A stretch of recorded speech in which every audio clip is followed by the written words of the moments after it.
Hello বন্ধুরা, আপনাদেরকে নিয়ে আসছি নতুন একটা ভিডিওতে। আপনারা খেয়াল করুন, এখানে এখন প্রচন্ড জল, চারিদিকে জল, শুধু জল আর জল, জল ছাড়া কোনো কথা নাই। একজন মানুষ মাছ নিয়ে আসছে, আমরা ওনার সঙ্গে কথা বলবো। হ্যালো ভাই, একটু দাঁড়ান। আপনি কোথায় গেছিলেন এখন? বিলি কি মাছ ধরতে?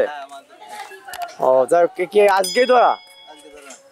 আচ্ছা, কত টাকার মাছ হতে পারে এখানে? 400-500 টাকার মাছ। আপনি কি প্রত্যেকদিন মাছ ধরতেছেন? প্রত্যেকদিন মাছ ধরতেছেন? এই কি মাছ এখন বিক্রি করে দেবেন? ও, উনি কি মাছ নেবে? দামে পড়েনি, তাই না?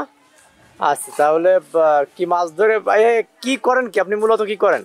মাছ ধরে সংসারের আর্থিক যেগুলো চাহিদা সেগুলো পূরণ করতেছেন এখন মাছ ধরে। এর আগে আপনি কি কি কর্ম করতেন? এর আগে রাজমিস্ত্রির কাজ হচ্ছে না এখন? বন্ধুরা, আপনারা খেয়াল করুন, উনি মাছ ধরে এখন জীবিকা নির্বাহ করতেছেন, যেটা মানে উনি ছিলেন একজন রাজমিস্ত্রি। তো ওনার ভাষ্য অনুযায়ী যেটা আমরা বুঝতে পারলাম যে উনি এখন মাছ মারতেছেন। ঠিক আছে ভাই, আপনি 500 টাকা না হইলে উনি দিতে চাচ্ছেন না। একজন ক্রেতা ওখানে আছেন, উনি একটু কম দাম বলেছেন, যার জন্য উনি বিক্রি করতেছেন না। ওকে, ঠিক আছে, আপনার মাছ নিয়ে যান, তাহলে ওগুলো মারা যাবে হয়তো, আপনাদেরকে বাঁচায় রাখার চেষ্টা করুন। সকালবেলায় বিক্রি করবেন নাকি? ও, এখন হলে এখন দেবেন। বন্ধুরা দেখলেন, উনি মাছ নিয়ে আসলেন বিল থেকে। উনি মাছ মারেন প্রতিনিয়ত। এখানে রাস্তার উপরে যে বাড়িগুলো দেখতেছেন, এগুলো সবই মূলত এই যে গোয়াল দেখতেছেন রাস্তার উপরে, একটা একটা গোয়াল। সবাই রাস্তায় চলে আসছে, সামনে অনেকগুলো গোয়াল আছে, আপনাদেরকে নিয়ে যাবো আস্তে আস্তে। মানুষের কি দুর্দশা, একটু না দেখলেই নয়। এটা হচ্ছে ডুমুরতলা গ্রাম, 96-তে, মানে যশোর জেলার অন্তর্গত 96 এরিয়া। এখানে সবার এইরকম দুর্দশায় দিন কাটতেছে।